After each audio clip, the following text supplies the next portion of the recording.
Dans cette vidéo, nous démontrons le théorème de Hein qui dit que toute fonction continue sur un segment est en fait uniformément continue sur ce segment.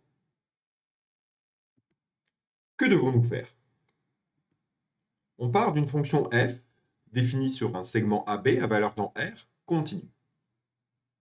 Ça signifie, j'ai écrit ici la définition de la continuité avec des quantificateurs, que pour tout epsilon positif, pour tout x dans le segment AB, il existe un delta positif tel que pour tout y appartenant à AB, si x moins y est plus petit que delta, en valeur absolue, alors f de x moins f de y est plus petit que epsilon, toujours en valeur absolue. Nous, ce qu'on veut faire, c'est prouver que f elle est uniformément continue sur AB.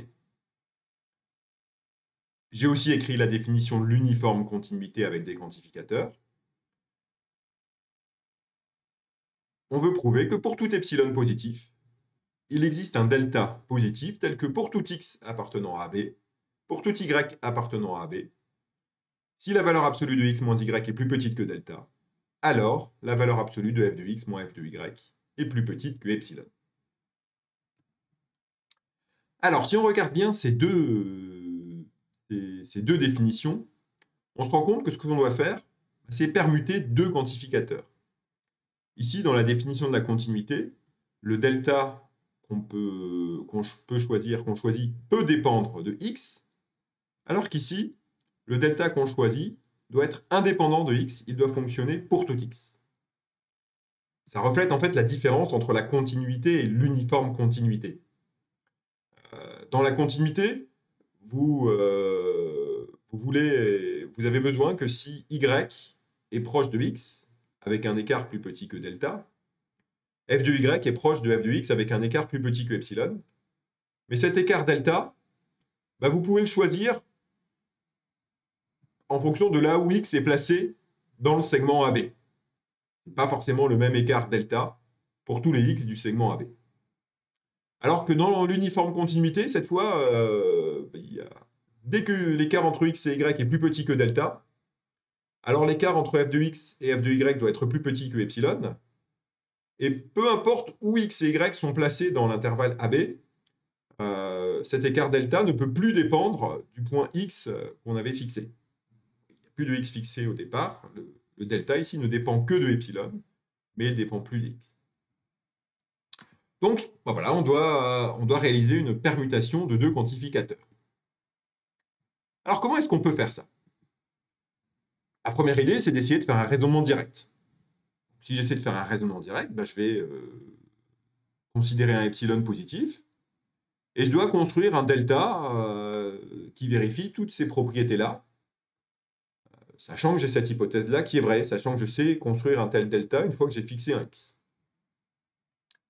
Bon, si on y réfléchit 5 minutes, ça n'a pas l'air facile à faire comme ça. Et en fait, on ne va pas faire un raisonnement direct. Ici, on a un problème d'existence. On doit construire un delta qui vérifie une certaine propriété. Et c'est un raisonnement classique. Quand on veut prouver un résultat d'existence comme ça, souvent, on fait un raisonnement par l'absurde. On suppose qu'un tel delta n'existe pas et on arrive à une contradiction après un certain travail.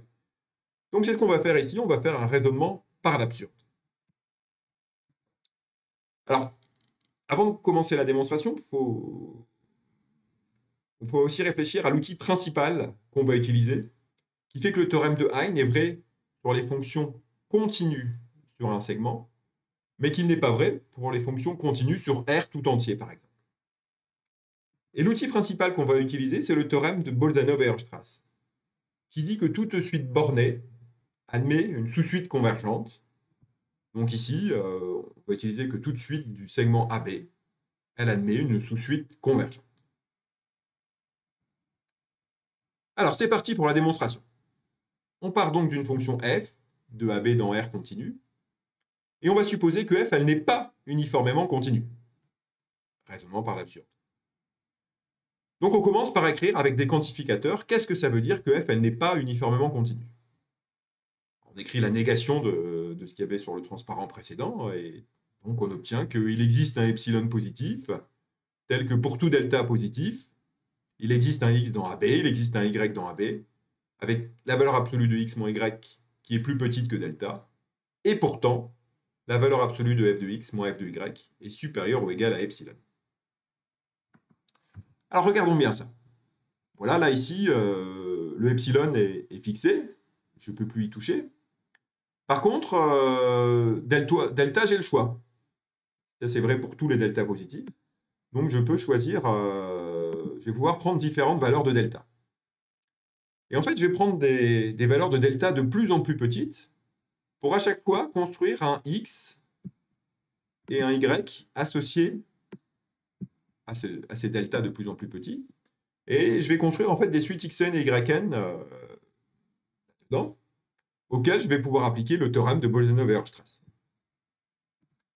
Alors, comme je l'ai dit, donc j'applique ça avec delta égale 1 sur n, pour n plus grand que 1. Pour delta égale 1 sur n, à chaque fois, pour chaque n, je construis un élément xn de AB, un élément yn de AB, avec xn moins yn qui est plus petit que 1 sur n, delta égale 1 sur n, et pourtant, f de xn moins f de yn est supérieur ou égal à epsilon.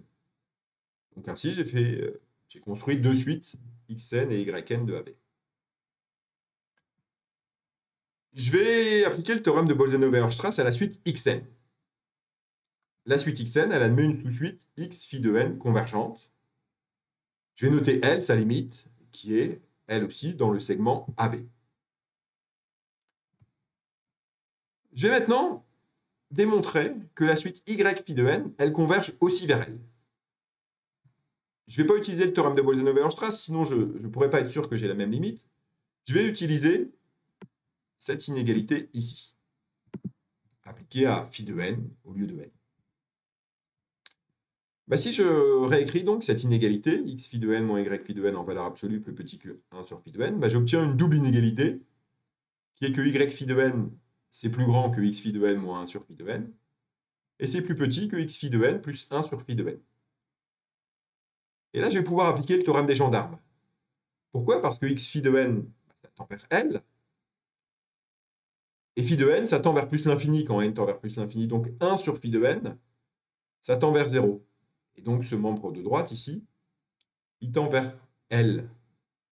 Le membre de gauche, c'est exactement pareil. Il tend vers L lui aussi. Et donc le théorème des gendarmes me dit que y phi de n converge vers L. Alors résumons le travail fait. On a donc deux suites, x phi de n et y phi de n, qui convergent toutes les deux vers L, qui est un élément de AB, et qui vérifient que pour tout n supérieur ou égal à 1, f de x phi de n moins f de y phi de n, en valeur absolue, est supérieur ou égal à epsilon. Alors là, maintenant, il est temps d'utiliser l'hypothèse qu'on n'a pas utilisée. On n'a pas utilisé encore du tout pour le moment que f, elle était continue. Et bien là, on va utiliser que f, elle est continue en L. Et comme x phi de n, ça tend vers L, y phi de n, ça tend vers L, bien, par continuité de f en L, f de x phi de n, ça va tendre vers f de L, et f de y phi de n, ça va tendre aussi vers f de L. Oui, mais voilà, maintenant, si je regarde cette inégalité-là, eh bien, f de x phi de n moins f de y phi de n, ça tend vers f de L moins f de L, ça tend vers 0. Et ça, bah voilà, on va obtenir une contradiction en passant à la limite. On va obtenir 0 plus grand que epsilon. Voilà, on a notre contradiction qu'on cherchait.